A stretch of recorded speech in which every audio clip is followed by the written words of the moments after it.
Good morning, all. Sorry to keep you waiting. I got caught on an interview and couldn't get here right on time. But first of all, let me thank Academy Sports and Outdoors for being our presenting sponsor this morning. Thanks also to our friends at St. Philip's School. You'll see a bunch of young, enthusiastic reporters. They're currently in the back of the room, and they're here as kid reporters from St. Philip's School in South Dallas, and we're excited to have them a part of the day. First of all, let me spend a little time on retrospective. It's nice to have all of you here. It is kind of remarkable that we are shaking hands and face to face and not many masks, and it almost feels a little bit like normal. And this would have been our fourth year at AT&T, I believe, and of course last year we weren't here. But I think among the things we learned over the last year is that we have to be patient. In our business, we're not real good at that, but this time last year, we had no clue whether we were going to be playing football when the fall came around. Indeed, it was the middle of August before we got to the point of making a decision. And I think we learned that you don't plan too far ahead. We were advised by our medical professionals to make small adjustments, to listen to our medical advisory committee and the hired consultants that we had. We also spent a fair amount of time listening to our student athletes. And I think that was, in retrospect, I think it was particularly impactful to all of us. And the questions from the young men that were playing football, and we talked to other student athletes as well, but we talked a lot to football because of the attention it was getting, and they wanted to know if they go forward and play the season last year, were they going to lose a year of eligibility if they got 2 or 3 or 4 games into it and found that they couldn't continue. They wanted to know if they opted out, were they going to lose their scholarship? And they wanted to know if they were going to be any more likely to contract the virus in a sports environment, in practice, in meetings, in a competition. And ultimately, we were able to answer those questions to their satisfaction. And I think that's one of the reasons why we got through the year as well as we did, because I think our student athletes, especially in football, were bought into a confidence that those questions could be answered. But as I say, on August 15th, we didn't really know if we were going to play or not. We were certainly hopeful that we would. We spent a lot of time. I was on conference calls with my A5 colleagues literally every day, including Saturdays and Sundays, from the middle of March until early September. And so now a year later, we got 90% of our contests in. We had some disruptions. We had some games postponed and rescheduled. We ended up having some that were canceled. We got through a winter sports season remarkably. We had our share of potholes, and some of them we were able to navigate around, and some of them we slammed right through them. But in the end, I think we had a pretty successful year. There were a lot of people that had their hands on the oars. We went back in a moment of gallows humor and counted up all the board calls that we had with our CEOs. We had 35 board calls from last March until February of this year. We also had AD meetings at least twice a week, and we have spent the last 2 or 3 months trying to get that number reduced. And every time we start slowing down the meetings or scheduling a smaller window or fewer occasions of meetings, we find that we end up with a really long meeting and still have a lot to do. And so, recently I reintroduced the topic that we needed to think about whether we were going to have competition thresholds this year, what our testing protocols would look like for people that didn't have vaccine. And I would have to say that among the athletics directors, it was, I don't know that I've ever introduced a topic that was less warmly received than the revisitation of all the protocols and things that we have gone through in the last year. And yet, indeed, with the Delta variant, there are good reasons that we need to continue to be vigilant, and we will be. There's still going to be a fair amount of testing.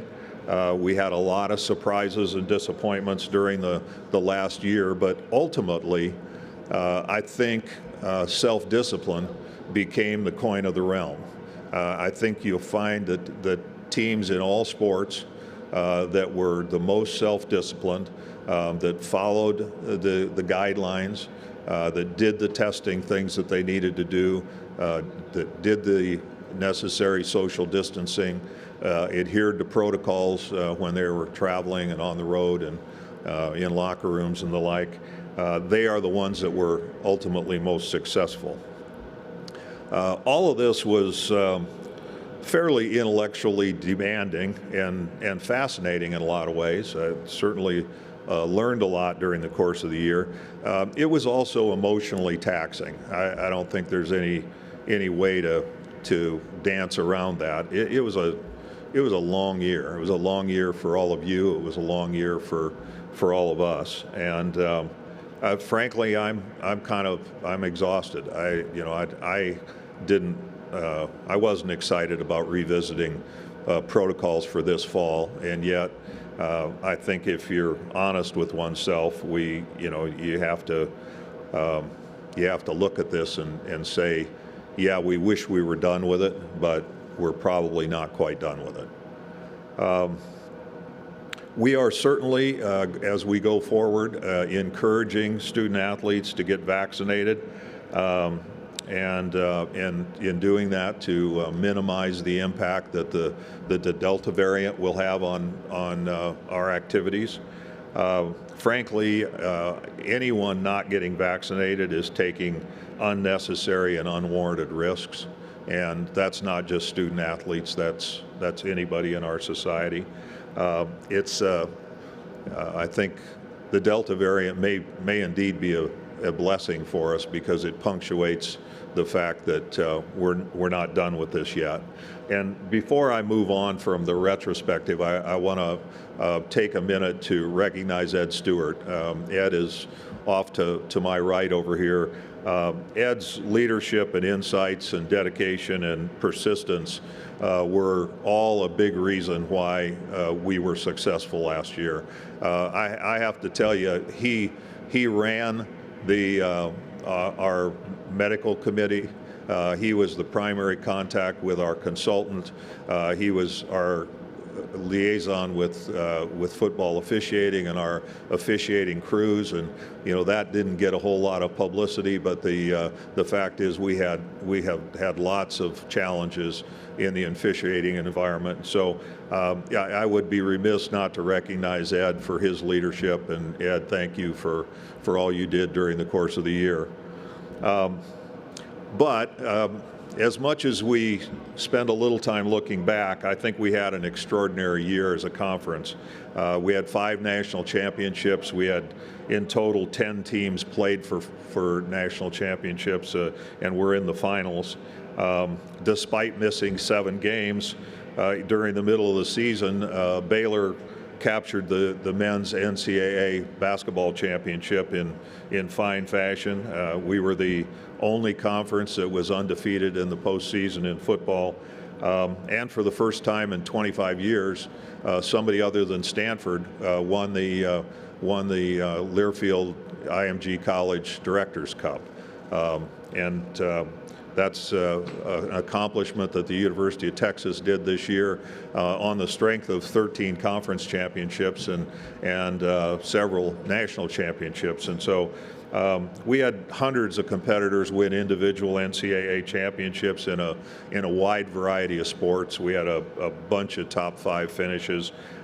Mac Rhodes, AD at Baylor, was named the Sports Business Journal Athletic Director of the Year, and almost amazingly, I don't know, Bob Berta supplies me with a whole bunch of statistics when I get ready to prepare for this. One of the ones that just sort of jumped out at me was the OU softball team hit an unbelievable 511 home runs last year, including 19 grand slams. I mean, those are astonishing numbers. And in addition to it, they played through the losers bracket to win yet another national championship. So, you know, we had a great year. I think we're going to have another good year going forward. There'll be 77 current or former Big 12 athletes that will be competing in the Olympics. Every one of our schools is contributing an Olympian, at least one. Many of them are Olympic competitors, but this year about 75% of the U.S. team are former collegians. So it'll be fun to watch in a couple of weeks, and competitively we had a great year. It was also a year of social activism and student athlete activism, and we were right in the middle of that as well. Our board established a conference-wide diversity, equity, and inclusion committee that was comprised of the chief DE&I officers on each campus. Our departments certainly made it a priority as well. Our public service announcements were centered on messages of anti-racism and support for social justice. The Black Assistant Coaches Alliance was founded within the Big 12 Conference. We initiated a Big 12 voting registration activity for all of our schools. We instituted and developed a program for student-athlete mental health and wellness. And for the 6th year in a row, the conference produced dozens of short features telling the story of student-athletes who have overcome adversity to produce high achievement and in the classroom and on playing services and in our society through our Champions for Life program. So it was an impactful year. It was a competitive year. Looking forward, I mentioned some of the challenges that are still present. Who knows what the Delta variant will do and how it will affect us. I expect that even after an excellent year, we'll be expected to do even better. We have some people that are involved in national leadership. Linda Livingstone, the president at Baylor, now serves on the board of directors and on the NCAA board of governors. Shane Lyons, the AD at West Virginia, will serve as chair of the NCAA Council this year. And we've got dozens of other people who participate on sports committees, rules committees, and other voluntary opportunities to serve America's thousands and hundreds of thousands of student athletes. So we find ourselves in a very litigious environment. It's a period of broad and multifaceted change. NIL, college football playoffs, student athlete health and well-being.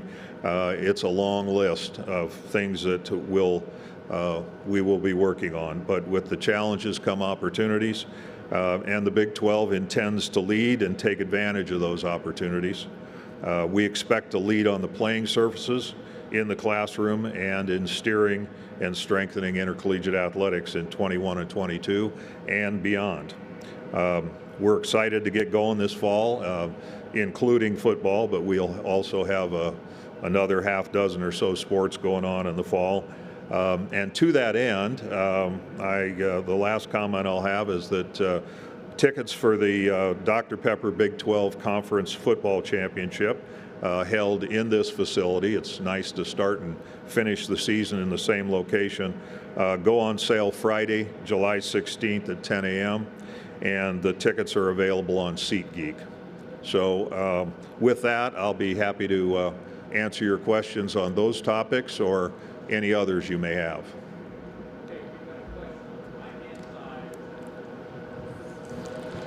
Be sure and state your name and your affiliation and stand up, please.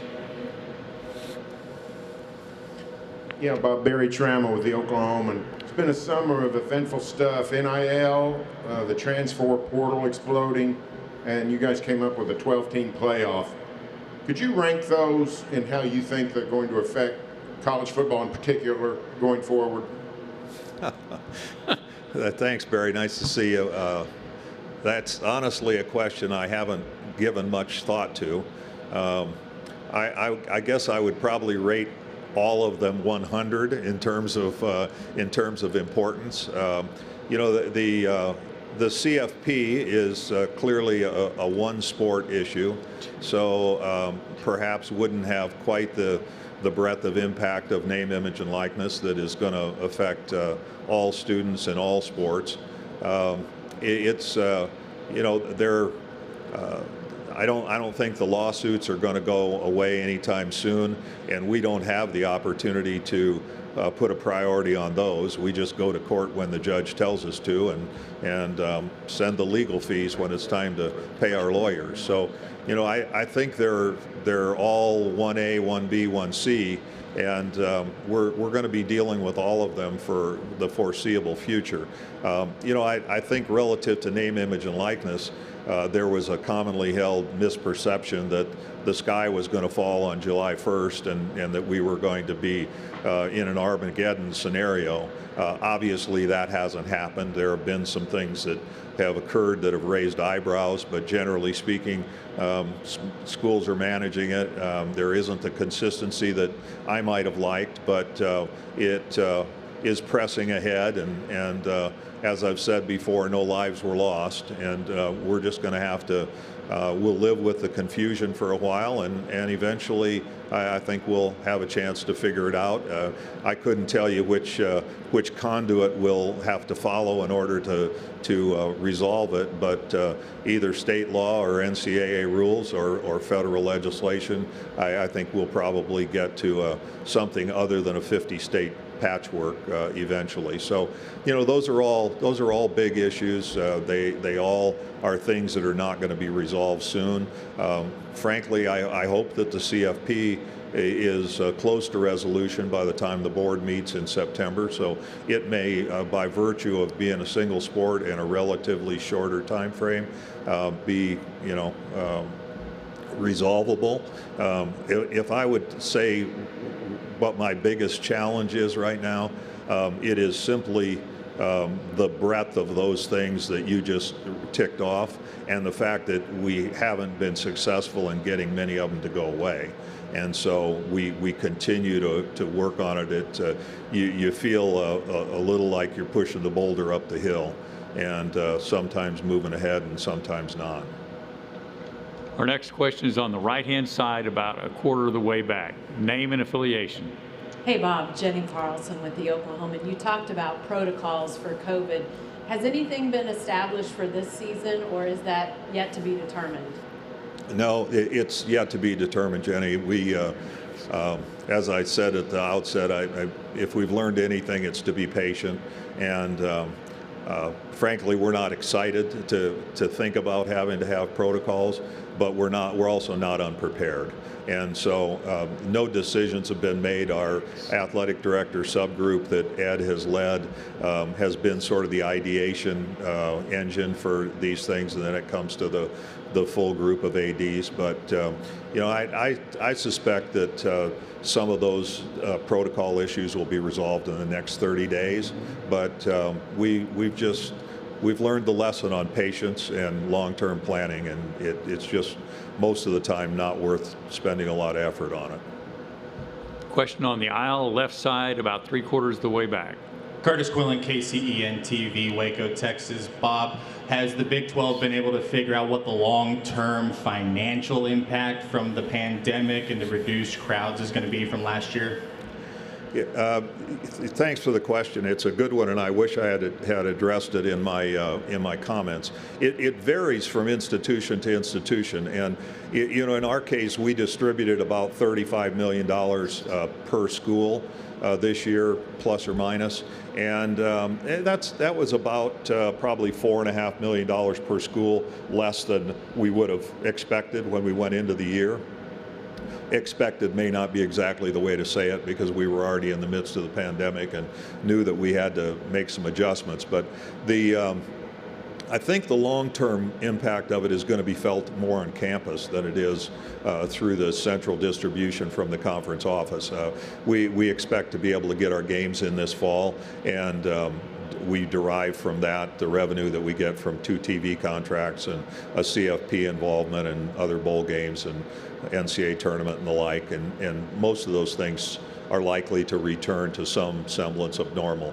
The longer term hangover is likely to be on campus, where a lot of ticket sales were lost, and it varies from place to place. Some laid people off, some had reduced terms of service, some had some dealt with it very early, others chose to deal with it later, and so it really is very much institutional. But that impact is real, and it's not likely a one-year impact. I think that it will be into fiscal year 23 before some institutions fully recover. Others will be able to do it more quickly through use of reserves or borrowing or other things, but it's a little bit all over the place, but the impact is principally at the institutional level, and those of us in the conference office have tried to be mindful of that our schools are going through a whole set of different challenges than we are within the conference office. We got a question on the aisle about a quarter of the way back. Hi, Bob. Gary Nemick of the Tulsa World. Good to see you again. Good to see you, Gary. Follow up on the vaccination statement that you made. What's your impression in terms of how the vaccination has been met by institutional, whether feedback you're getting from coaches or ADs? Is that going to be a little bit of a work to get the rates where you want them, and how much specifically can the Big 12 office, how much input can you have, how much pressure can you put on making that right?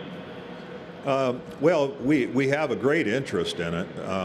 We don't have the authority to mandate.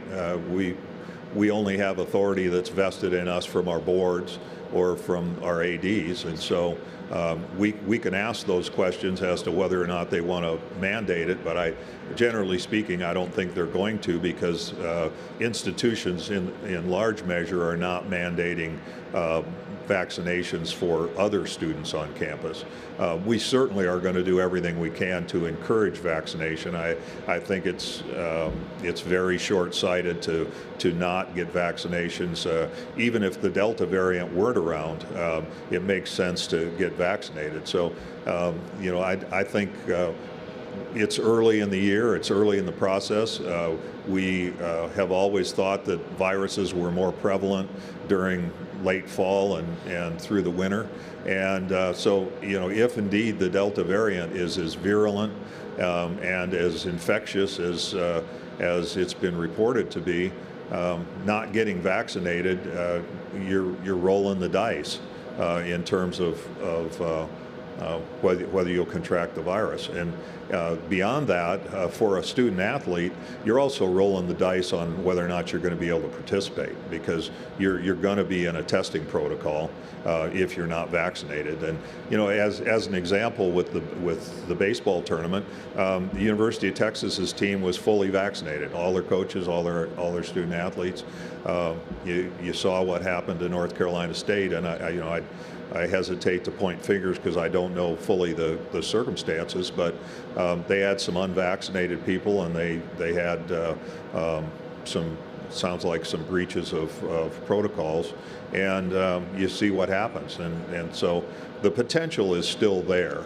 And I can't quote chapter and verse for you on the 10 teams and how many of their football players are vaccinated or what percentage, but I know that it's a priority for coaches and for athletics directors, and I think it's an appropriate priority for medical professionals as well. Anybody you ask suggests that you get vaccinated. We got a question in the middle, right side, about 4 rows back. Yeah, Jason Kersey from The Athletic. Bob, what impact does it have on the Big 12, either perception-wise or intangible ways, that one program has won so many championships in a row and is favored to win it again? You're talking about in the sport of football? Yes. Yeah. Just like what we're experiencing in the playoff, Oklahoma deserves the attention that they've gotten, and when they've been predicted to be near the top or to be champions, they've delivered. And so, it's we had I think it was a 13-year period where Kansas won every basketball tournament or every regular season championship. All things being equal, I think we have tremendous top to bottom competition in our league, and yet Oklahoma has consistently under Coach Stoops and now Coach Riley performed at a very high level, and just like Clemson and Ohio State and Alabama deserve to be where they've been on a national basis, Oklahoma deserves to be where they have been within our conference. I think this year they're going to continue to be chased by a very good Iowa State team that beat them recently, and so I think the competition will be high. I also think we've got some really good teams down in the ranks. I think there are those that are building, but I think the middle of our league is as good as the middle of any league out there. So you're going to have to be ready every day, and nobody knows that more than Coach Riley and his team. They understand. They may have gotten a lot of first place votes, but they're going to get tested during the course of the season. A question on the aisle, right side. Yeah, Commissioner Robert Allen from the Cowboy Radio Network, Triple Hi, Play Robert. Sports, and PokesReport.com. In your role as a commissioner, and you mentioned NIL and the world didn't fall apart on July 1, but there have been some interesting situations like the one in Miami where a booster is willing to pay every player on the football team $6,000. As a former athletic director and the commissioner, what do you see your role in the conference's weight, their role in trying to make sure there's an equity and some rules regarding NIL that keep competition equal? Well, it's a great question, Robert. Allow me to philosophize just a little bit. I think the level playing field has always been a bit of a mirage. We try and do it through scholarship limits and coaching limits and contest limits and the like, but it's easier to recruit to some places than it is to others. It's easier to get transfers to some places than it is others. You can only do so much with rules to create a level playing field, and so I think this is another area where there are places that have advantages and there are places that have disadvantages, and I don't think that's ever going to change. Having said that, we're spending a lot of time at the conference level talking about what the Alston decision should do to our scholarship package. We're spending a lot of time trying to suggest things to our members that will give them some guidance. We can make rules at the conference level, and we may well do that on NIL and on other things before it's all settled. On the other hand, what the courts have said is we can't spend time talking to the SEC or the Big Ten or the Conference USA about what they think they ought to do, and making rules on that fashion where we're all doing the same things. That's what we've gotten cracked over the knuckles on from an antitrust standpoint. So, there there's a limited amount that we can do in concert with on a national basis, and we're still finding our way. Our board has seated a subcommittee to talk about what these packages ought to look like, and I think in the near term, you're gonna see some institutions comfortable with doing some things and other institutions not comfortable with that. Eventually, we have two states that have state laws. Oklahoma and Texas have state laws. In their states, those laws are going to prevail, and the rest of it is left to institutional discretion. In other states where there's no state law, the NCAA's guidance on it is going to have to prevail, and schools are going to have to figure it out. I was, as you know, intimately involved in the formation of some of the governance packages and legislative packages that were forwarded. I would have liked to have seen more in the way of guidance. The NCAA package had a lot more in the way of guidance, and it would have provided some very helpful assistance to the schools, and it would have provided some consistency in those states that didn't have name, image, and likeness laws. But that didn't happen, and we sought to avoid anything that would cause us to be sued again. And so it is where it is at this time, and we're collectively trying to figure it out. Some of it's being done at the institutional level, some at the conference level, and still a bit of it at the national level. We had a question on the left side. Hey Bob, Brian Davis, Hi, Brian. American Statesman. Going back to Garen's question for a second, several ADs have already announced full stadiums for the fall, and when you talk about the Delta variant and protocols and things like that, how are these ADs balancing their need to want to have normalcy, but yet, and university presidents are probably facing political pressure to return to full normalcy versus all the things you're talking about with COVID still out there? Yeah, well, I think university leadership's probably getting pressure on both sides of it. I think some quarters are pressing to get back to full stadiums. There are probably people that are pressing to be very cautious about it. I think all of our schools are relying on local health officials and on doctors that serve on our conference medical committee. And so, we're drawing upon the best information we can. In the end, these kinds of decisions have always been made on a local basis. Local health officials, in some cases, governors' offices. But, if we get to the point where public assembly is ill-advised as a result of a spike in the variant, it's not inconceivable that we would go back and try and revisit those things on an institutional basis or collectively. I think it's entirely possible, and it's exactly that sort of occurrence that we're trying to anticipate and make sure that when the middle of August comes around, if we find that we got 9 miles of bad road in front of us, that we can make an informed decision. But do we want to return to some semblance of normalcy? Yes, we do. Do we think that it can be done safely? Yeah, I think health professionals that are advising us believe that it can be done safely. Whether or not the circumstances will worsen is yet to be seen.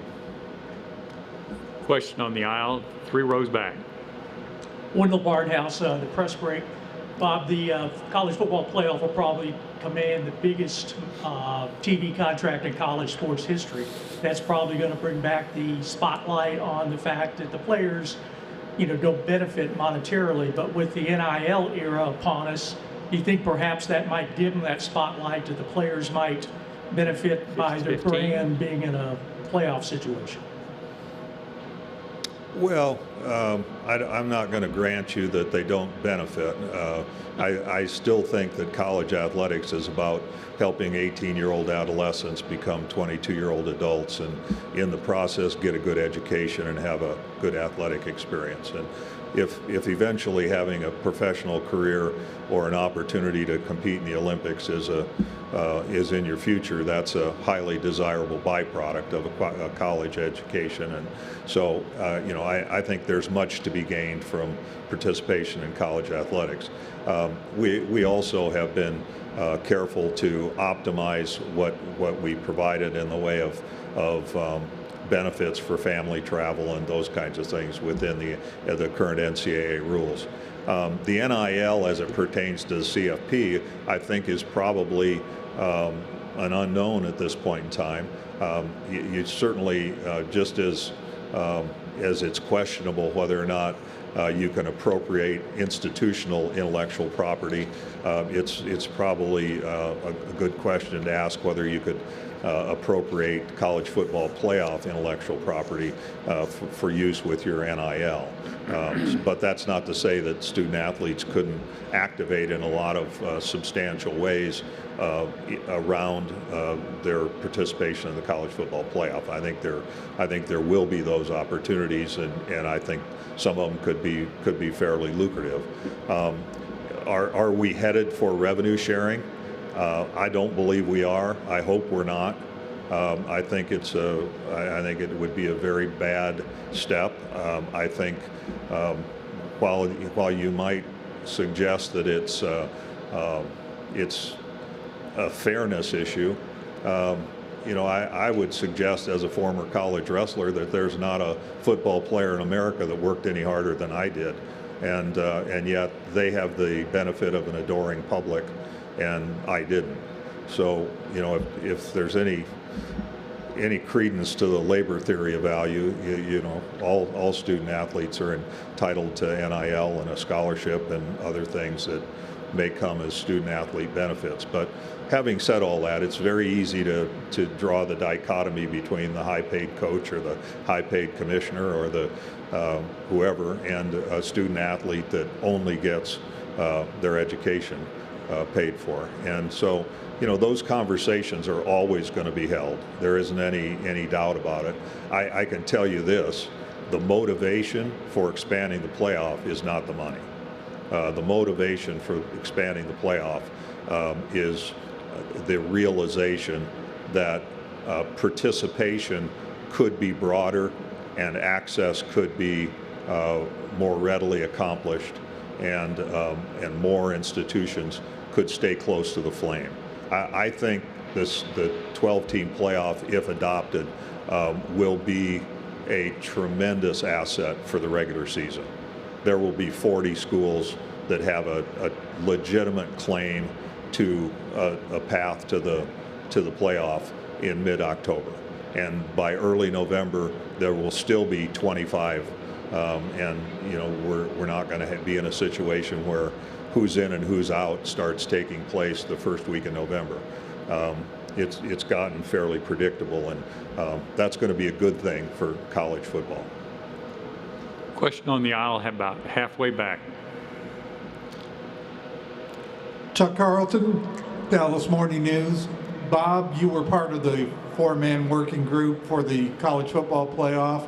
You talked about checking egos and self-interest during the process, but I was curious, you were talking about it just now, but do you see the 12-team playoff being a net benefit for the Big 12? And what kind of feedback, since you guys have unveiled it, have you received personally? Well, the first piece of feedback I got, Chuck, was there was great surprise that we went as large as 12. And, I think the short answer to that question is, why not 8? Was that 8 with the highest ranked 6 conference champions included just didn't allow enough opportunity for at-large participation.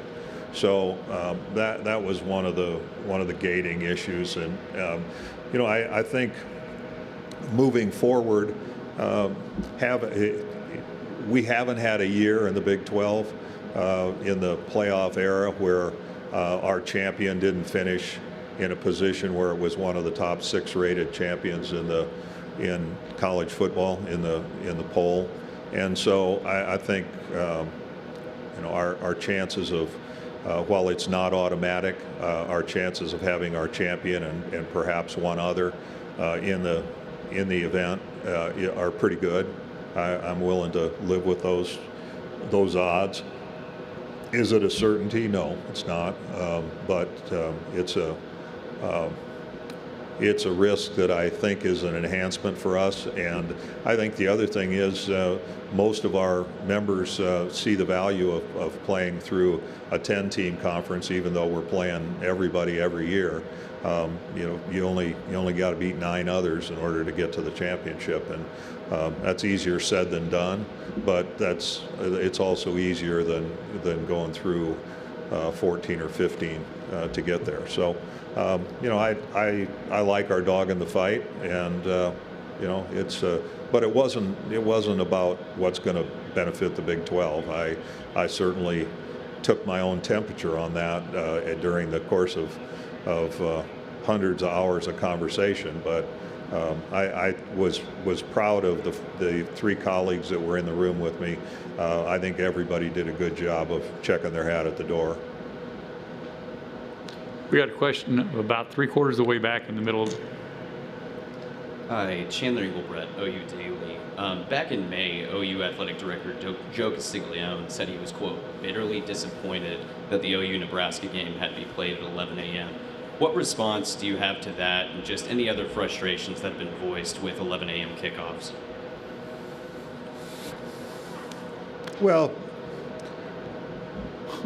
11 a.m. is an inconvenience for some fans. Some fans prefer night games. When I was at Stanford, I did a survey, and there were those that wanted to play afternoon games exclusively and hated night games. There were those that played night games exclusively and hated afternoon games.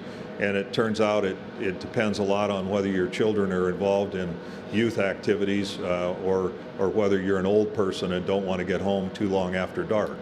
It depends on who you ask. I think Joe's position on it was that it was a marquee game, and he would have liked to have seen it played in prime time. He's certainly entitled to that position. And he and I talked about it extensively in the time before he made his comments. But having said that, we all signed the TV contract, and we can change it the next time around if we want to change it. But we're going to live by the stipulations of our television agreements, and that's what we did on this occasion. We've got a question on the halfway back or on the front, or 3rd row. Hey Bob, Kellis Robinette here with the Wichita Eagle Kansas City Star. One more question about the playoff. When realistically do you think we'll see expansion on that front and we'll see more teams actually playing in the college football playoff? Can't answer that question for you. We're going to have the discussions with our TV partners and with our bowl partners, and continue to talk with our own constituents. In our case, the presidents and chancellors and ADs in the Big 12 and other conferences are going to do the same thing and through the summer. And I'm hopeful that we will have a decision at the September board meeting. But if we're not able to touch the necessary bases and get satisfactory agreement on how it fits together, we won't be able to do that.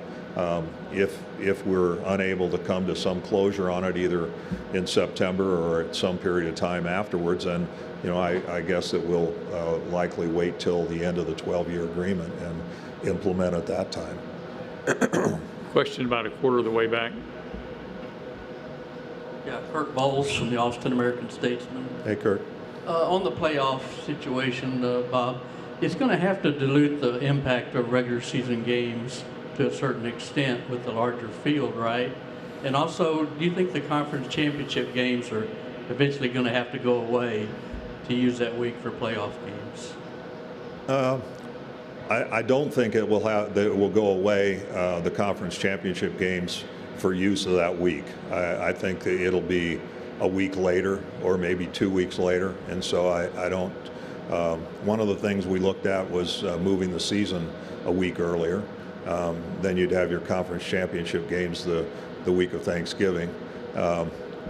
Ultimately, we didn't do that. Haven't advocated it, but it probably isn't completely off the table. But I expect those games will be played the second or third week in December, and so it won't impact the conference championship games. But as it has always been, it's up to the school or the leagues to decide if they play a conference championship game. It isn't a requirement, but there is the determination that the conference champion, however designated, is going to be the representative. So that some of that will be left to individual conference discretion. But I'm going to guess most of the conference championship games will survive. This is going to be the final question for the commissioner and all the way back on the aisle. Commissioner Mac Engel with the Fort Worth Star-Telegram. Hey, Matt. If the college football playoff is expanded to 12 teams, does that automatically ensure that the number of teams that exist in the Power 5 conferences stays the same?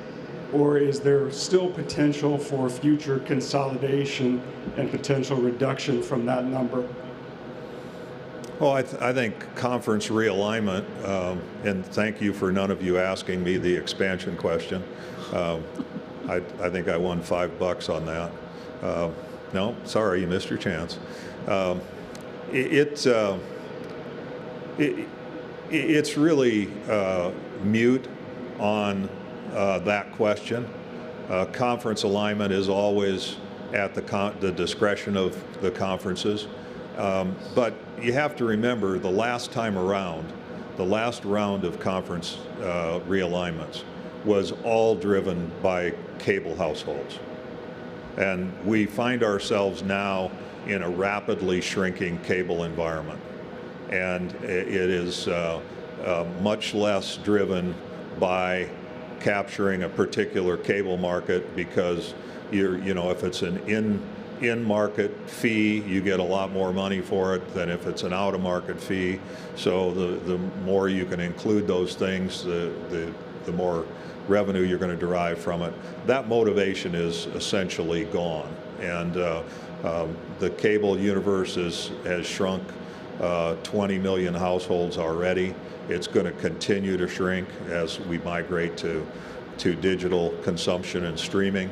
And so a lot of the motivation for realignment is no longer there. Is that to say it couldn't happen? No, it could possibly happen for other reasons, but it doesn't appear to me that the motivation is there at this point in time. Not to say it couldn't happen, but it's not one of the things that keeps me up at night. Thank you, Commissioner. We appreciate all the information and your comments. Thank you all for being here. It's good to see you.